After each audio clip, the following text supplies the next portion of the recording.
Hello and good afternoon from a scorching hot day here in London.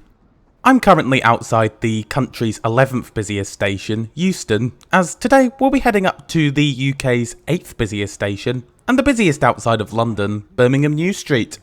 Now, while you may have thought that Avanti West Coast was the obvious choice of operator for this trip, today I'll actually be travelling with London Northwestern Railway, but first we need to check out the station.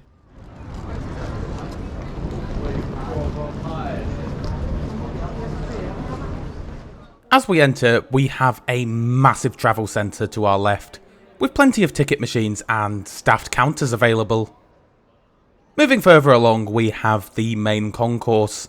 While the station originally opened back in the 1830s, as you can probably tell by the glaring brutalist architecture, the current station building dates from the 1960s. Anyway, it's here on the concourse that you'll find most of the station's decent selection of shops and eateries.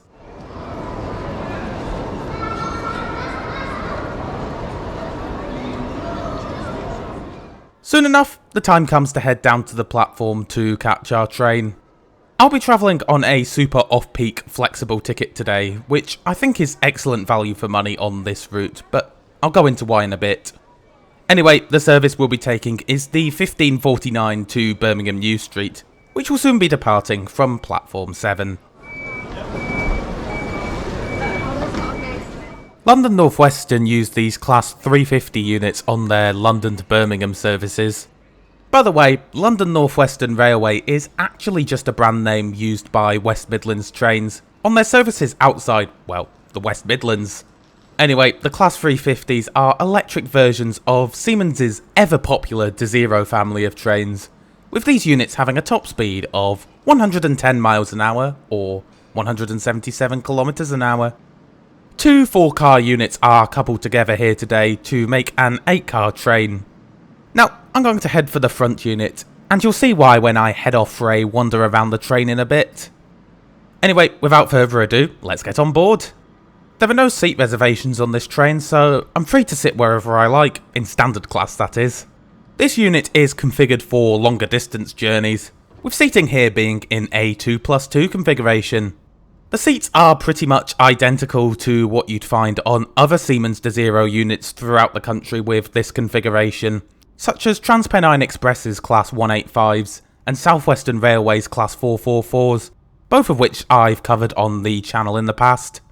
Now, I appreciate I'm 6'1", but I think that legroom is rather tight, a view shared by my 5'1" better half. Everything else is all pretty standard really. You have a small tray table and both regular and USB plug sockets. As for the seats themselves, yeah, the same as on the other operators that I mentioned, in that they're really quite comfortable for what I guess is a regional train, so good work. Anyway, that just about covers the seat, and bar the legroom, they're not too shabby in my opinion, but do let me know your thoughts on them in the comments below. Right, before we set off, let's just take a quick look at our route for today.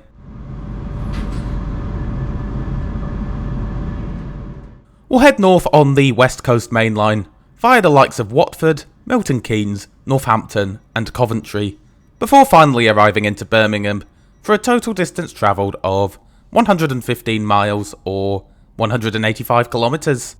Scheduled travel time is 2 hours and 17 minutes.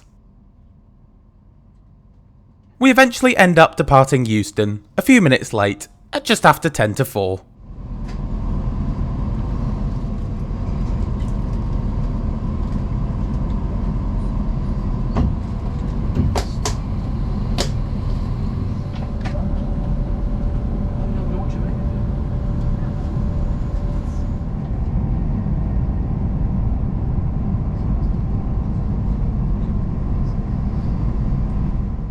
Visible in the background just now is Wembley.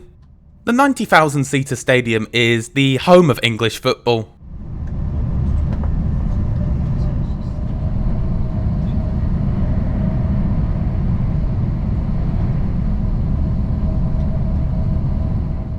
Around a quarter of an hour after leaving London, we arrive at Watford Junction, which is our first calling point. Watford is a town whose growth came thanks to a combination of the Grand Junction Canal, as well as the London and Birmingham Railway, which is what is now the West Coast Main Line. Please familiarise yourself. Now, despite being more of a stopping service than, say, the Avanti services, these trains do still run fast through many of the stations that litter our route today.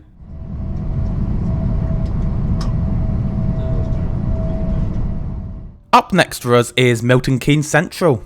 Milton Keynes is an example of one of Britain's so-called new towns, with the, at the time of writing at least, town being established in the 1960s. To help ease the shortage of housing in London. With a population of around 230,000, the town is now the largest settlement in Buckinghamshire and will be granted city status later in 2022 as part of the Queen's Platinum Jubilee Civic Honours.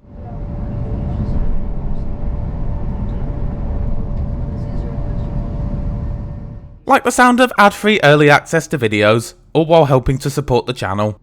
If so, be sure to check out my Patreon and channel members pages to get this for as little as $1 per month. Links relating to this can be found in the description below.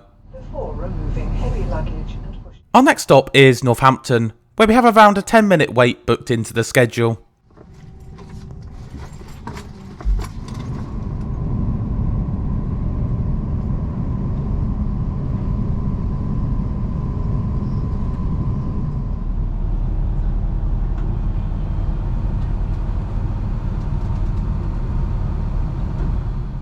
Right, time for a good old wander.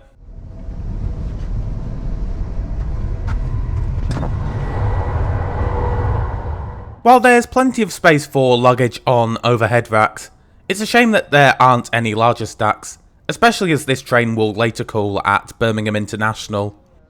You've got the usual setup in terms of wheelchair spaces, with the accessible toilets being located right next to them. There's a small first class section towards the middle of each unit. However, this is also in a 2+2 configuration, so I don't really see the point in it. And in fact, it was even declassified on this service, due to how busy the train was. One cool feature of the Class 350s is that it's possible to move between units, through where the driver's cabs are.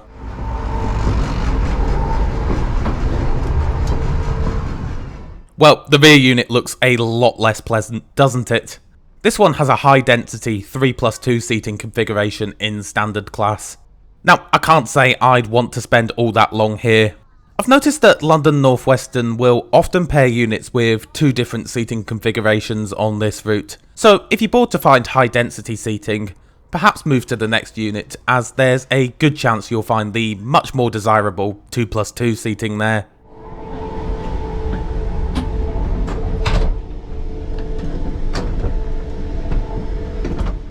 As for the toilets, besides the rather dubious looking door locking system, everything seemed to be working fine, and they were rather clean too, which is always great.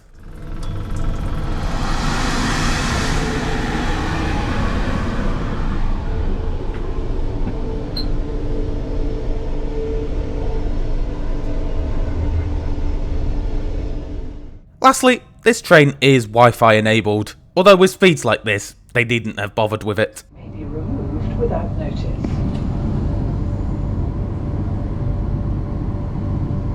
If you see We're now pulling into Rugby, with the town being best known for where the sport of the same name is thought to have been started at one of the town's schools in the 1840s.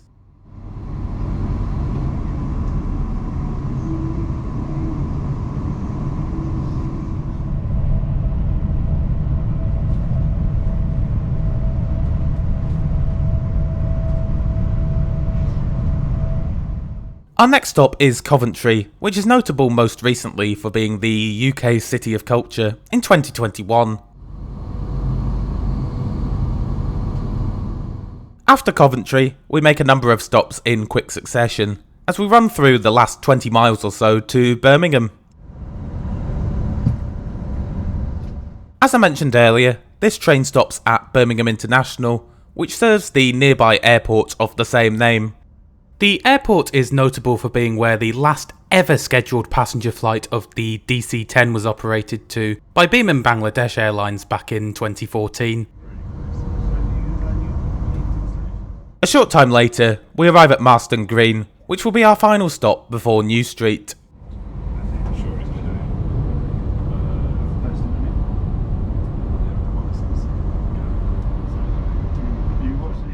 So, as we approach the end of our trip, some final thoughts.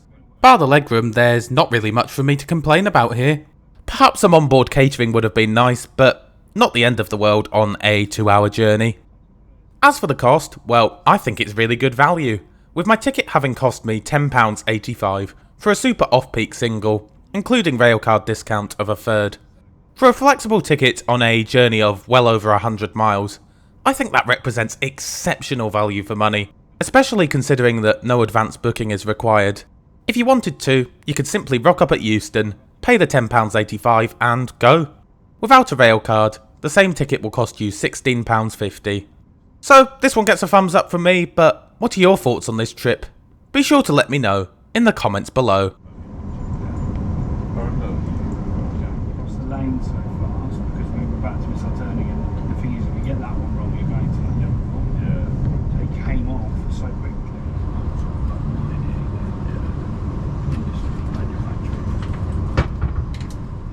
With that, welcome to Birmingham New Street, where we arrived just a couple of minutes late at 6:05.